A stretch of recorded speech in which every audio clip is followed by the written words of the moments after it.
Going to continue our discussions now. The second part of innovation and energy delivery models, and let me introduce myself. My name is Fabi Tubiwa.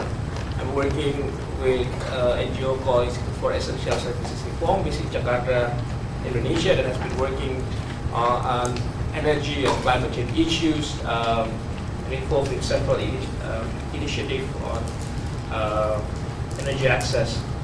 So I'm gonna be the chair for this session, and we will have 4 panelists here. First is Neil Jeffrey. He spoke in the first part, but will speak again in these sessions. And Neil from Renewable World, UK. And the second panelist is Ben Garside, Ben with IAED. And the third panelist is Husi Meselia. From ICET, Nigeria. What is ICET? Okay, International Center for Energy, Environment and Development. And fourth analyst is Alison Doing from Christian Aid. Okay. So we will start this session with Neil. Great. Okay. Thank you very much. So I know we have a brief to talk about some particular practical challenge in terms of the establishment of energy services for the poorest. So I wanted to talk briefly about productive uses and the critical nature of productive uses in the establishment of energy businesses in isolated locations. So the creation of additional income streams through productive uses not only helps to alleviate poverty, but also increases the amount the end users are able to pay for the energy services, and therefore contributes to operational costs and maintenance for those services. Electricity generation can be used for a wide range of productive uses: pumping water, stimulating off-season agriculture, refrigeration of food. Biogas can be used for pasteurization or for food production, and also there are several byproducts from biogas which produce their own revenues in themselves, such as fertilizers and digesters. We're working alongside a number of organizations, but one of those is Biogas Sector Partnership, BSPN, which I'm sure a number of you here know. And we're trying to assist them in the establishment of successful small-scale businesses using biogas produced from community-level systems. So the energy generation businesses set up to run the biogas systems, buy inputs from the local farmers, and then they sell the biogas to local entrepreneurs, stimulating multiple levels of business activity and increasing income generation. One example of that is a young woman called Amila, who I met a few months ago when I was out there. She's setting up her own candle making business from one of these biogas systems.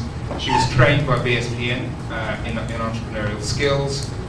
She has already bought the machinery to make the candles and produce the final finished product.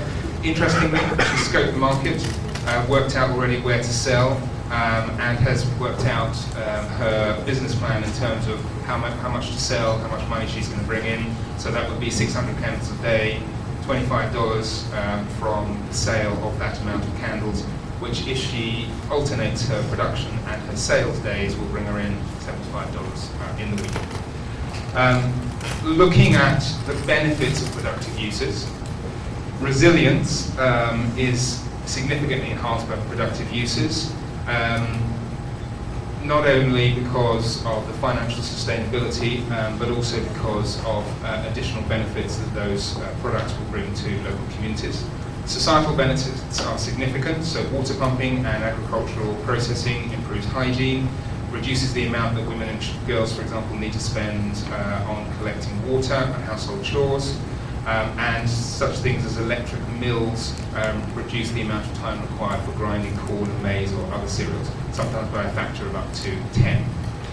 Increased productivity, the use of electrical equipment and small tools such as carpentry and tailing increases productivity by 100 to 200% per worker, and growth in income can be something to 20 to 70%. Improved financial sustainability in the case of energy systems, daytime consumption, particularly during off-peak hours, can substantially enhance financial sustainability. One example, an entrepreneur found that the development of carpentry workshops, grinding mills, bakery enabled him to achieve a profit from his microhydro plant. And similarly, the productive uses of electricity are sometimes more important in terms of sustainability than the cost savings from removing sources such as kerosene and candles. And the creation of additional income streams also increases the end user's perceived value of the business and therefore enhances its longevity.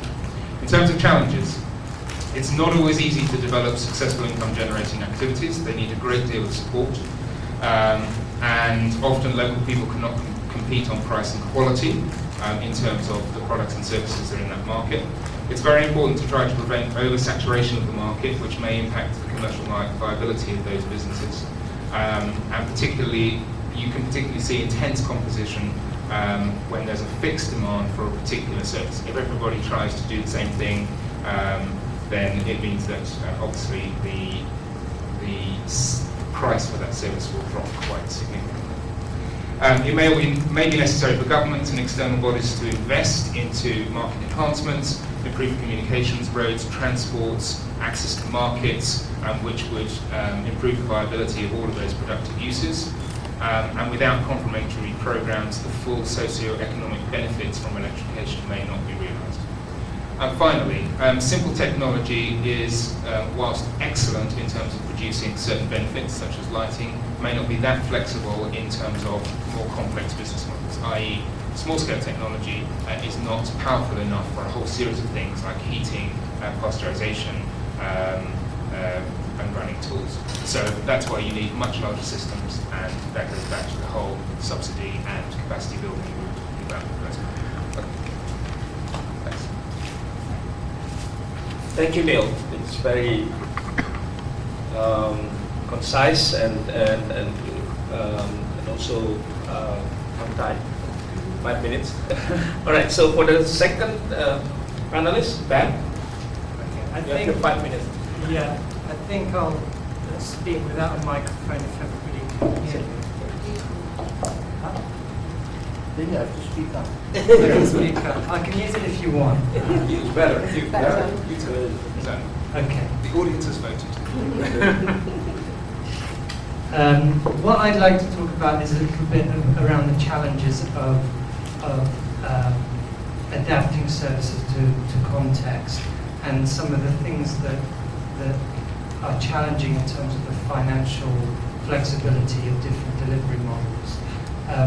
We see quite a lot of products, people who win the Ashton Awards, for example, who win on kind of innovative ways of delivering energy services to the poorest.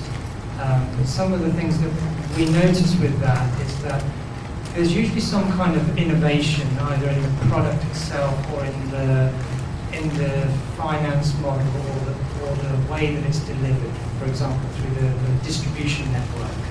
But often the product itself is not tailored very particularly to the context that it's being deployed into. So you'll see a lot of pilot schemes that look at, for example, solar portable lighting. They'll have a nice little pilot project. They'll be rolling them out particularly well in a certain country. Kenya, for example, is a very popular trial country. But then when they come to other markets, the same product is deployed, partly because of the research and development cost. A lot of this is, of course, produced in China. But we do quite a lot of work at the moment in Nigeria, and when you're comparing the current products that are available within the Nigerian market to those that are available in Malawi, for example, it's very different. You've got a lot of very cheap Chinese, for example, solar, battery-powered portable lighting. You have very, very affordable 1 kilowatt petrol-powered generators, and all of these products are readily available on the market. And if if you like, cleaner technology that's introduced has to be able to compete in this context. On top of that, you've got kind of the cultural norms within the local situation. So in Nigeria, there's been quite a number of kind of well-known projects, for example, street lighting that's solar powered, that has catastrophically failed for quite a number of reasons around corruption, around bad design, around poor maintenance. Therefore, the attitude of the people there is that solar doesn't work in Nigeria. So one of the challenges is how do you develop services for a particular context within a cost margin that's affordable, and how do you begin to change some of those cultural attitudes if they're a barrier. The second thing I'll talk within that is finance, and some of the examples we see where finance models and the traditional microfinance method isn't going far enough. And you see a need for kind of a much more flexible approach to financing. And there are some examples I'll just list. I think quite a few people may have heard of Selco in India, a company that's not only innovating in terms of the way it delivers modular products to its customers. It has a doorstep service that looks at the particular needs of a household and sells products appropriate for their needs that they can build on in a modular way. But they've also got quite a flexible finance system where the payments are done with respect to, for example, seasons where farmers have certain have income at certain times of the year and not at others. And Selco had a problem. They're not a microfinance organisation themselves. They had problems with the banks proving that these kind of models, that these kind of products were worth funding and providing upfront credit to. So they had a first mover issue, and they did a lot of lobbying, a lot of bringing people to the field, and they had the support of the GDF to try and provide some of that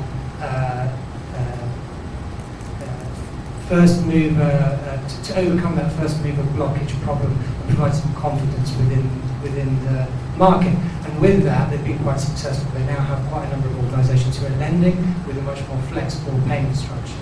So I think finance is a thing that everybody's talked about. It's very difficult to overcome, but there's a lot more to be discussed in some of the sort of flexible models that can be developed. And then finally, of course, finance is not always enough, and the poorest people are more risk adverse, and their attitudes to borrowing are different, and these kind of things have to be considered as well. So that's a challenge.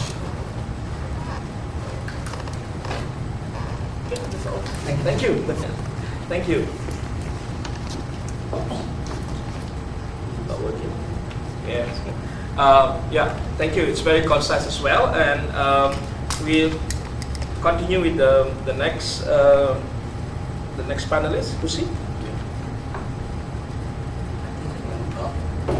Thank you. Back, please. Thank you. I will broadly speak on the general challenges Nigeria is facing in delivering energy to its almost 150 million people. 65% of those who actually live on biomass as a primary source of energy. And this is mostly occasioned by the fact that there seem to be too many government policies on energy, and there is absolutely very low implementation. You know, governments roll out policies and some action plans, particularly to create increase access to energy. However, government is very low in terms of implementing those policies.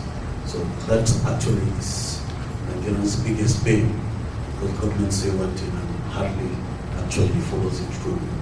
An example of that is in 2005, there was a renewable energy master plan that was adopted, was rolled out by the UNDP with Energy Commission.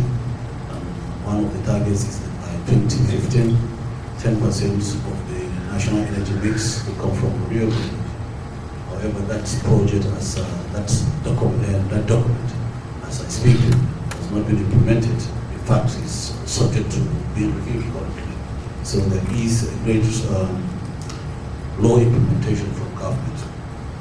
The other issue too, and of course lack of coordination. Lack of coordination because you find on energy matters, you find the main ministry, the Energy Commission, that is supposed to develop planning and policy issues on energy, is working on one issue. The National Petroleum Company, the NNPC, which is more influential, which is more funded, is also running a different project.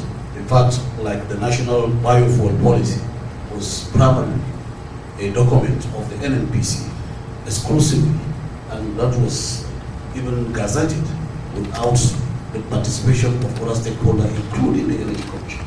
So you will see the kind of distortion in the system because there is no proper coordination within government agencies. And of course, this also stemmed from the fact that most of even the policies are not very clear, and there is lack of influential institutional champions. Even the institutions that are mandated to do those things are not really committed to it and do not seem to have the sufficient influence to push the strategies through. The other issue, which again I think is a critical one, is issue of governance, mostly coming from issue of corruption. Of course, corruption is virtually everywhere. The corruption in Nigeria, the proportion and the magnitude is monumental. Between 2007, no, between 1999 and 2011, the government has so far invested close to $30 billion to increase generation of electricity. However, despite this money that has been publicly budgeted and expended, the country is still struggling to generate 4,000 megawatts of electricity. So you can see the kind of wastages that goes principally from corruption. And because of lack of energy, and the rural population, mostly women, have to depend on biomass, and because it's not another unreliable sources of energy, there is high level of indoor pollution. The World Health Organization in 2011 said 95,000 persons die annually from indoor pollution in Nigeria. And that is the third largest cause of death after HIV, after malaria and HIV. And that has become a big issue, and private initiative and ICID and some other NGOs had actually initiated and formed an entity called the Alliance for Clean Cookstoff in Nigeria.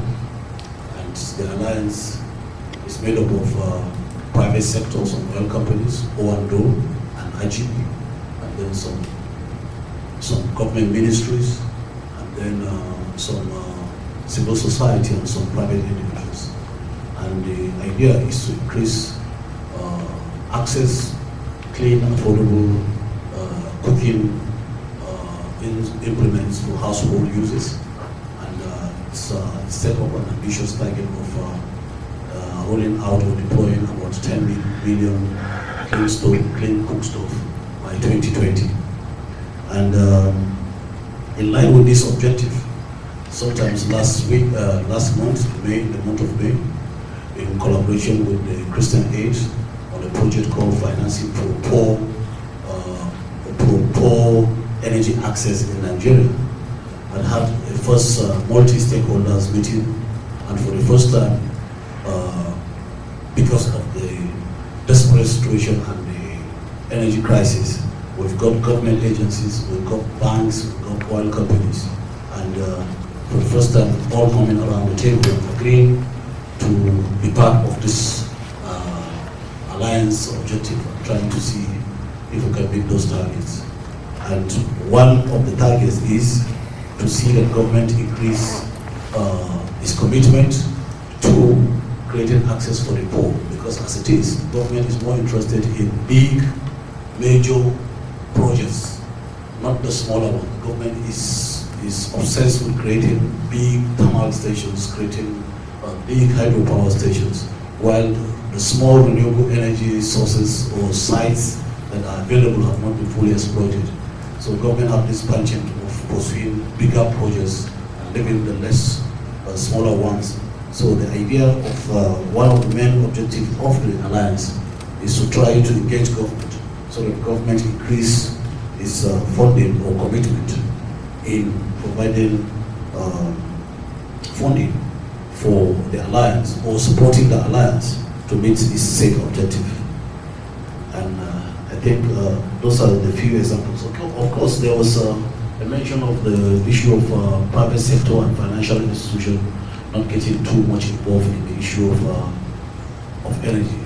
One of the challenges we discovered in Nigeria is that some of these financial institutions do not have the full understanding of the market and the processes, and therefore do not feel compelled to be engaged and to get provide funding for entrepreneurs in this sector, because the understanding of the market is very low, and therefore the issue of building their capacity becomes necessary. In fact, the USAID is engaged in that and is trying to engage all the financial institutions in Nigeria to increase their understanding of the energy sector with a view to get them really involved in the sector. Thank you. Thank you, Uzi. I think compared to it's very concise, brief presentations. I think compared to the previous two, you're very different dimensions in terms of policies, regulatory frameworks that will facilitate this access to energy from the national standpoint, while the other two presentations look at the very specific issues regarding the how the productive end use, and so as well as the adapting to the context of various elements of the energy services.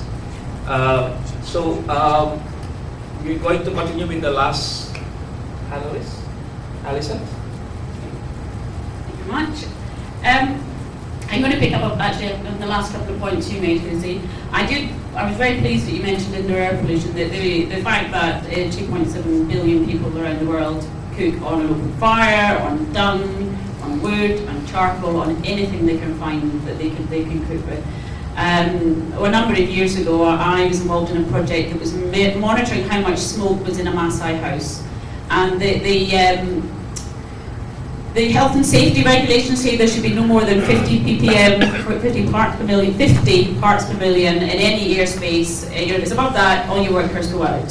These houses had between 2,000 and 20,000 parts per million daily in the house, where the women were cooking with their children next to them. So I think it shows just how, workers wouldn't just walk out, they would move to a different place, I think. But that's not bad. My main point is that we've now got this initiative, Sustainable Energy for All, and it aims to have universal access by 2030. That means that 2.7 billion people, they currently cook on open fires. It means the 1.3 billion who do not have electricity, cannot switch on a light, many million more who have very, very intermittent access to electricity. That means major scale up of what we're doing. And the approach is taken so far that Huzi touched on there. The approaches so far are top-down big structures. The World Bank funding, for example, before I come to that, is in terms of how energy is planned and what is resourced, the question, to me, the wrong question is being asked.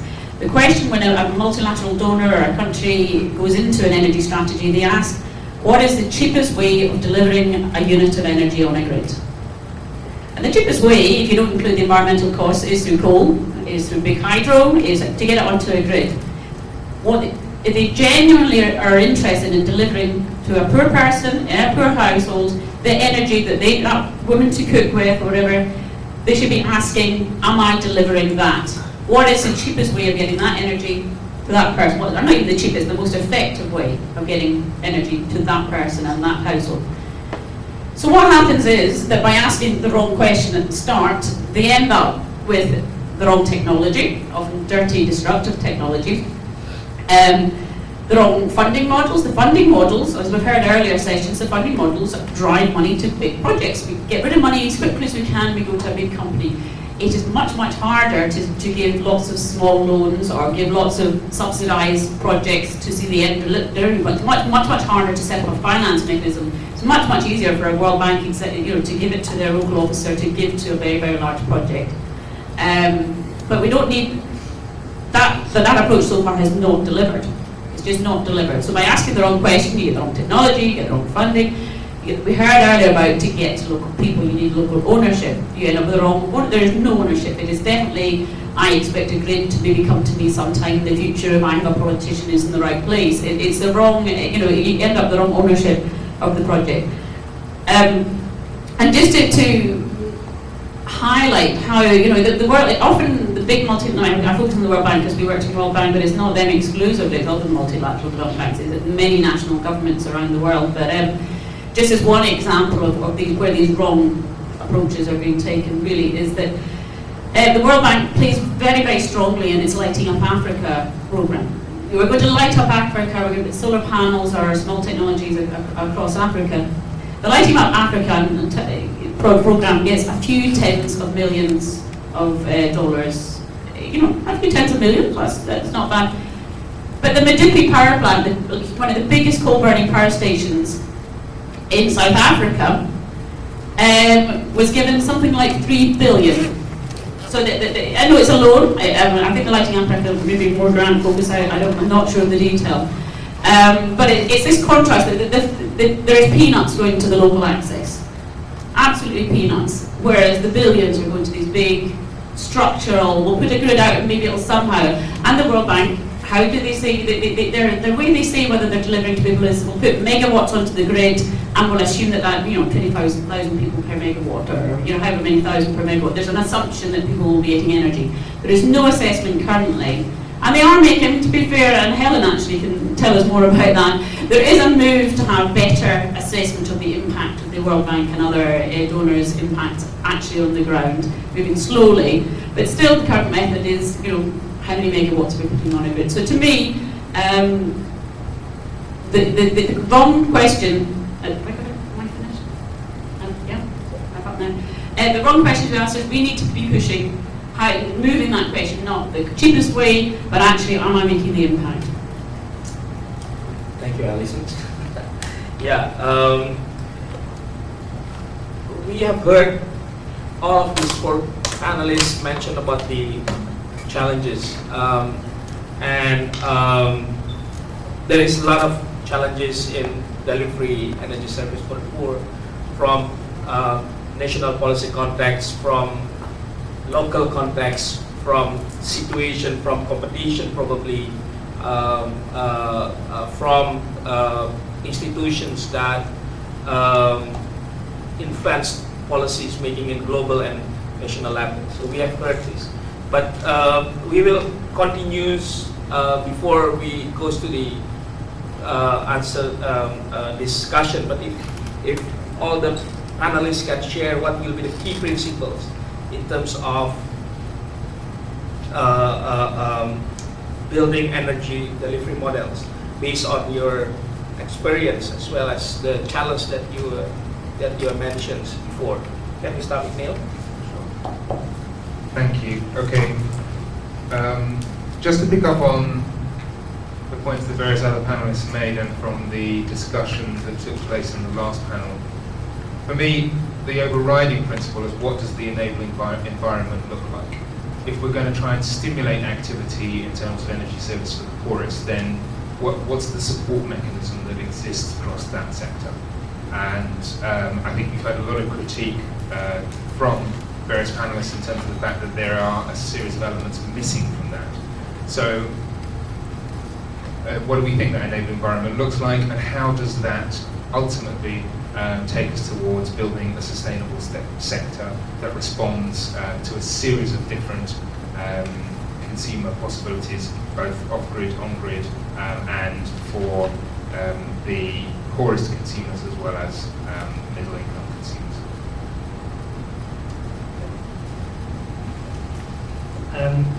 I think for me, the thing that I'll pick up on is again back to the finance and saying that we need finance models that work for people. That means, yes, we need, as Alison was mentioning, more finance. We need more access to these funds. We need to stop the dirty subsidies in the fossil fuel industries. But we need those flexibilities in the way that people can pay, how the payment structures are set up, different ways that are suitable for different contexts in terms of, for example, the way payments are collected. So you see, there's examples within China in there. You would think very top-down program, yes. But some of the ways that the money is actually collected is through farmers' associations. So things that work in terms of payment types for people. And then to say that the way that subsidies work, I mean, there was a comment in the first part of this section that not everything should be commoditized markets, etc. And I think none of us are talking about that. There's often a lot of need for subsidies for access for the poorest, but these are often mismanaged and end up benefiting based on how much you consume, and they end up benefiting at best the kind of high level, the higher income poor, but mostly the middle and rich classes. So how can we make those subsidies smart? How can we make sure that they encourage market generation, if we're talking about markets, so that they're, for example, guaranteed over a certain amount of time. They have a good exit strategy, so that it's not something that's unsustainable over a long period. And then if we come back to, at the end of the day, if we have a principle that people need to pay for services and they need to be affordable, but if they need to pay for them, they have to have a willingness to pay. So how do you build that? And it comes back to the social cultural context that you're in. And just one quick example, in Nigeria, this does involve an oil company. It's quite a famous example in Nigeria within Bonny Island, and it's a community utility company that was set up as part of a bigger commercial venture that was bottling gas to provide power to the community. The willingness to pay for those people at the beginning of the project on paper was, yes, we will pay. On day one, when it was switched on, nobody paid. 4, 5, 6 years later, with a lot of advocacy and more explanation, now communities are paying, and they're paying at a rate that they can afford. So it's looking at how some of those willingness to pay issues can be dealt with as well. So top line is finance models for work for people, and the process for that is flexibility according to the context. Thank you. For me, in the broader Nigerian context, I think I will agree with what Neil says, is having a very good enabling model where the principles of equity, social justice, like illustrated in the Nigerian Constitution, is actually demonstrated. And you cannot have, according to the Federal Bureau for Statistics, 112 million Nigerians living in acute poverty. And this poverty situation is continually exacerbated by lack of access to energy. So I think the government must have to change this paradigm of doing things. It has actually, in line with providing enabling environment for private sectors in the energy sector, on the 1st of June, actually rolled out its tariff, what we call feed-in tariff, the 1st of June this year.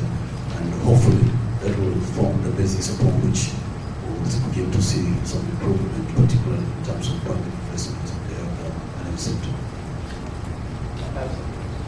Thank you. In terms of principles, I wanted to talk about the appropriateness of technology. By that I mean appropriate technology to deliver the actual energy needs that are needed in a community. I also mean appropriate technology to be maintained and kept working in a remote area by very poor people over a period of time. Just to give an example, microhydro in Nepal has been developed probably over 20 years into a number of small-scale turbine producers. These turbines are not 80%, 90% efficient German turbines. These are locally produced, probably only maybe 50% efficient, but there's a lot of water and a lot of hills with a lot of drops, so you don't need it that efficient. So it's local workshops producing a turbine. In some cases, they take a generator, a motor, and turn it into a generator, reverse it. So it's a simple technology that's known in the rural areas that they use all the time. The way I'll say it, the technology, if you're up in a remote hill, 5 days walk from anywhere, you want to be able to hit it with a hammer to repair it, not send it back to Germany. And I think that's many times, or if it is an importing technology such as solar, you want to be able to take it to a local workshop that maybe does mobile phones and clocks and other things, not take it miles away. But also in terms of delivering the range of needs, often the microhydro in Nepal, during the daytime, there's a band that comes off the turbine, you'll hook onto your milling machine and you'll do milling from 2 to 3, and then you put it onto your chainsaw and you'll sawmill for an hour there, and then you'll hook it onto something else. And then when the lights, that it gets dark, you hook it onto your electrical generator and you light up the village. So that there's maximum use of that technology that delivers a range of energy needs for the community. So, my principle is appropriate technology that delivers the needs that are there. Okay, you have heard some of the key principles that the panelists mentioned, creating enabling environments for the support mechanisms and to make energy service deliveries compatible with the needs of the peoples. Also, flexibility in terms of finance models that meet with the conditions of the peoples or users or recipients, and the important to have the national mechanisms that can promote this energy service delivery, such as feed-in tariff, is also one of the key principles, and appropriateness of the technology, as Alison mentioned. I would like to give the opportunity to the audience, to the floor, if you want to follow up on these issues, or if you have some additional key points to make in terms of challenges and also key principles to ensure the delivery of energy services for the poor. I don't think that's working. You know, it's turn on and off. Yeah, it's off again. Yeah. So this is a small enough group. My question is about ownership, because I come from Holland, where I'm a member of the Federation of Decentralized Organized Energy Corporations. So, and I also am a member of the Association of Dutch Municipalities. And for us, ownership is a key issue. So if we take the commodity discussion in, then we feel that if the moment we have investors from outside, we have lost the case. Even though it's nice solar energy or it's wind, it has little to do with long-term sustainability and we will not on the long term get a rate of return to our community. So, and what I missed here is a bit of that merely political context, ownership and governance. And then you can link up to the Rio Plus 20 process. There's also that I miss a bit. So it's, I miss a bit the, you talk a bit about it from the developmental perspective and energy for the poor. But how does that link up with key political issues involved? And I think they are similar in the north and the south. Okay, I'll collect Yes, some questions and I then have a question that also has to do with big global issues, and it's a question basically for Alison and Ben, because both of you mentioned the issue of finances. It's one thing if we discuss finances at the very local level, because at the end of the day you will always find some kind of funders. Well, at least if we think positive. But if we think about providing solutions at the global level, really developing the sustainable energy for the poor strategy, I think we need to look for other potential sources of finances. So my question is, how much have you thought of where that money could come from? Because for instance, at the MSP, we did some research about public pension funds and sovereign wealth funds. We found some quite interesting figures. For instance, we found that in order to bridge the global public services gap, looking not only at electricity but also to other public services such as water and health, you would need something like 75 billion per year. But the annual amount of money that public pension funds and sovereign wealth funds manage per year is about 10 trillion US dollars. So with a little money coming from those funds, you could provide a lot of money to develop sustainable energy in the south. And some organizations are already working on it. For instance, the Council of Canadians and other organizations are already using our research because, for instance, our research shows that the Ontario Teachers Public Fund, Pensions Fund, they already own 3 utilities in the south that are not really running sustainable energy, and people were not aware of that. So they began some kind of campaign in order to inform the Ontario teachers about where their money is invested and how they could use it in a different way to develop other kind of projects. any more? No? Okay, so maybe we can start with Alison and Ben first, and then later on to Neil and Lucy.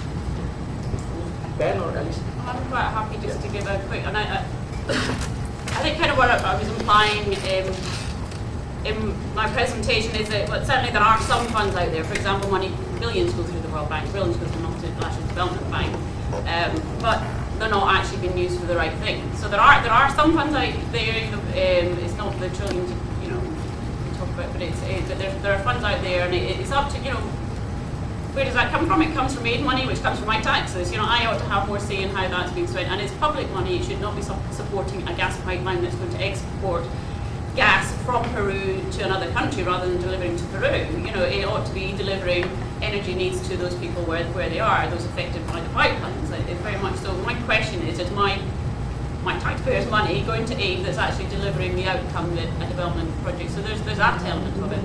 But in terms of attracting pension funds or what have you, there's a trust issue, I suppose, and I suppose it's up to people like us to actually demonstrate that money can be well spent. And it's risk, isn't it? You go where the least risk is. Maybe that's something that some public money could go towards improving that or reducing the risk, but it's how do you manage that risk factor for those funds, and how do you actually demonstrate that it's in terms of the political issue? Ownership. I think we would all agree about ownership on that one. Certainly when you become to a local level, I think certainly Neil touched on that earlier. Maybe I'll let you answer, because I think your examples were very much about ownership. discussing ownership clearly in a larger context, and in a northern context, obviously, you're working with Holland. But I mean, there are other examples where owners of much larger renewable energy systems have much greater control over the development of those. So, Energy for All Limited, if you're aware of that, yeah, I mean, they're an example of that in the United Kingdom, where people effectively buy shares in terms of their I know. controlling the system. Yeah. So, with the kind of systems, as Alice said, with the kind of level, the kind of systems that we work with, then ownership typically tends to be at a very local level, and that is promoted. I mean, I don't know if your point was that there needs to be synergy between. The point is that in Holland we have a political issue about deciding as local governments that our partner is going to be local cooperative, which will own the means of production. That's a decision we have to make. But the moment you make that decision, the role's different. So you're not going to tender in a national, international level. You have a partner which decided has the right to produce local energy. So you take another market view. And that's a political choice. And in Holland, that's one of the biggest debates, because the moment we open for tenders, and at the moment we have, let's say, rising energy prices, our market will be completely taken over by commercial partners. And the local ownership will be lost, and we will not have, let's say, the input from energy. Energy will be commodified, and the financial outcome will be that there will be net outflow of money out of our country. Well, that's very similar, I think, with third world issues. I have one comment on that. I think ownership can be, if you're talking about ownership in terms of financial ownership And legal ownership. and legal ownership, I think that there's a danger of having a little bit too much of an obsession about local ownership in that sense, and 100% participation, for example, at the village level. In some situations that works very well, in some situations not so well. In areas where there's quite a lot of conflict, a lot of ethnic divides, for example, those kind of things don't necessarily work well. I think you can use the word ownership more broadly in a sort of governance sense to say that people have an input into what's delivered to them. And there are examples like that. For example, we did a case study on a project in Argentina, Permer, rural solar home system type electrification. And they didn't have full ownership of the system. They didn't have full participatory discussion at community level, but they did have representation on local district authorities, and it was delivered by the private sector. So they had committees where they had a voting right, for example. So that there's sort of different types of models, and I think there's a little bit of a danger to say, well, the way that we need to go is full local legal ownership and cooperatives. On the finance thing, just coming back to the pensions question, I bumped into a guy at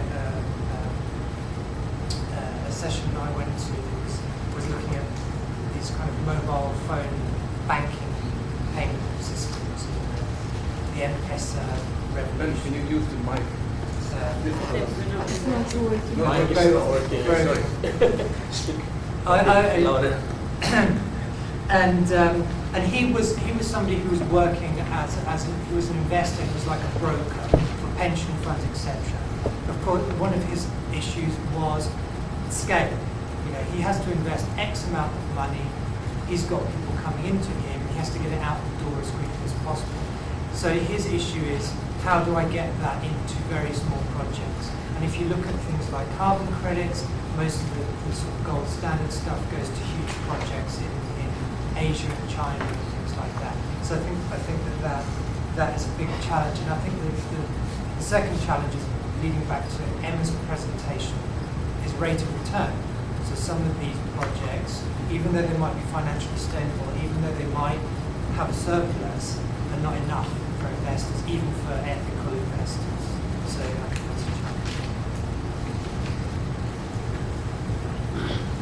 Any more you want? Yeah, just following on the issue of financing, and I just want to take this example of the Bank of Industry in Nigeria just set up an energy access fund, and the idea is to support domestic banks who have entrepreneurial customers who want to go into renewable energy, either manufactured or any of those and the value change of the renewable energy to provide funding for them. And under the Power Reform Act, there is also established a fund called the Rural Electrification Fund that's supposed to support indigent power consumers, particularly. However, like I said, in terms of the implementation of what is in the law books, the implementation has been woefully bad and very low. And on the issue of ownership, I think it's a very bad issue, and particularly the legal ownership. I think we have not given the thought to do that because we don't have something in terms of ownership. Okay. All right. You want to make Just one comment, but yeah, in terms of the financing, I mean, one of the big issues which Alison picked up on is that the financing mechanisms aren't necessarily appropriate for small-scale or off-grid projects, because if you look at the African Development Bank, for example, they do have this fund which is about taking projects to the point where they can be bankable, and they do provide a support mechanism there. But the smallest project they're willing to work with is $20 million. And so, of course, there's all sorts of possible proposals that are way lower than that, and they just don't get any of that kind of assistance. And the kind of pension funds that you're talking about wouldn't be interested in that small size of investment. Sorry. Did you hear all that? And possibly there's a gap. Yes, And it yes. has a role for a kind of broker mechanism. No, exactly. Yeah, or some sort of feeder mechanism or something. Yeah, exactly. You want to comment? Well, it's a comment to one of your comments, because so far all the discussion has been related to very micro-scale kind of project. What happened in those countries where there is no real need for micro-scale project, and where you have the possibility to develop sustainable, clean energy at a macro level. And there are several cases in the South where countries have already advanced to that stage. For instance, in Latin America, there are several countries where the coverage of electricity service is above 90-95%, even almost universal, as in the case of Costa Rica or Uruguay, for instance. But the issue of clean energy, sustainable energy, is still very relevant, and questions such as the one you talk about, such as ownership, are extremely relevant, not just at the micro scale. For instance, in the case of Uruguay, the electricity company has really promoting clean energy, especially wind energy. And this company has all the possibility to access finances in the international market.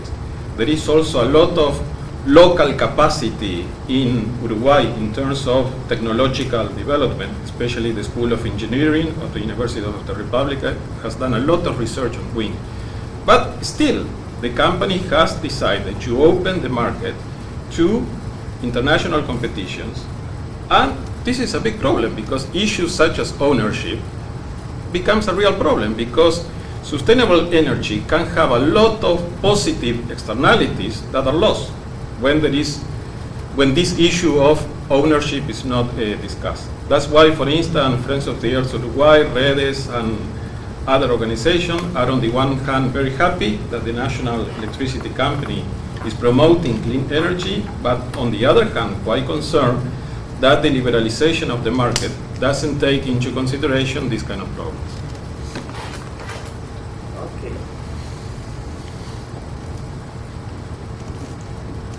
Okay, I think we have 3 minutes to go, and I would like to close this sessions. I'd like to wrap up from the first part and the second part. We all agreed, I think, that energy is a key to development, and also very, very important to increase access of energy. But the issues here, how we can deliver that energy. So there's a kind of two tensions here. I can say tension, but I don't know, probably it's not right words, but I see that the commercial and non-commercial approach is a big issue, how you can deliver, and that's related to the financial models. Whereas if we want to create access for the poor in particular, where's the money come from? I think that's the question that needs to be answered, because the poor doesn't have, not always, but mostly doesn't have capacities to pay back in the levels that the investors require to sustain the investment. I think that's the reality. It's not always, but again, it's very, very important. That's the important issue that needs to be addressed. There is some options to increase the affordabilities and willingness to pay by creating and use by creating productive and use activities. I think it might work in some, and also need a lot of capacities, needs and enabling environments that, for instance, the entrepreneurship maybe some communities has these capacities in terms of entrepreneurship, but we also see that not all the communities has the entrepreneurship and skill to create creative products, have access to the markets with a very good quality. They create quality products. So a lot of supporting activities that needs to be created, not only provide energy, and that's I think when we mostly the energy planner fail to address.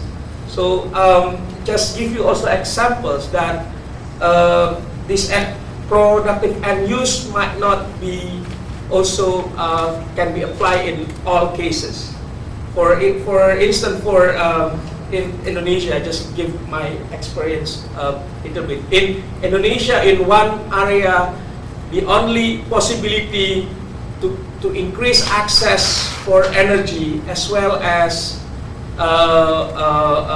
to provide the electricity for the poor is using solar PV. And we all know that solar PV technology is somehow quite expensive compared to other technologies. But if you use that technology, it's meet the local resources. I mean, because the available renewable resources in the sun, so you can use it. But there is no power left for productive and use activities.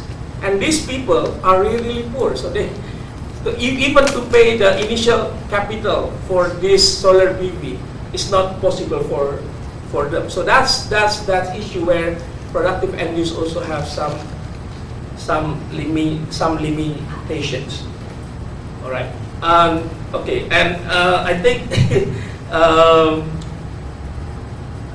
the other thing that we also discussed is I mean, I think most of us talk about financing models that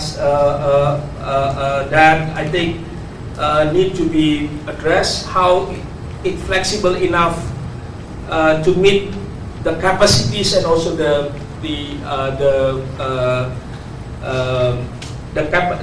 ability to pay, the affordability to pay, but also I think the project itself, the design of the project. Some project can be commercially finance, but some project might not able to generate commercial financings, and also the way of design the financial model will be different. And the last one, I think it's address issue of governance and ownership issues that we haven't discussed much on this, but what will be the best ownership options in various level, in the project level, how local community, the recipients should have the ownership in different stage of the projects, not only simply as the users, but also in the political settings of project like this, how what will be the role of local cooperative, public utilities, local institutions vis-a-vis the capital from investor from outside of the country, that also need to be addressed. I think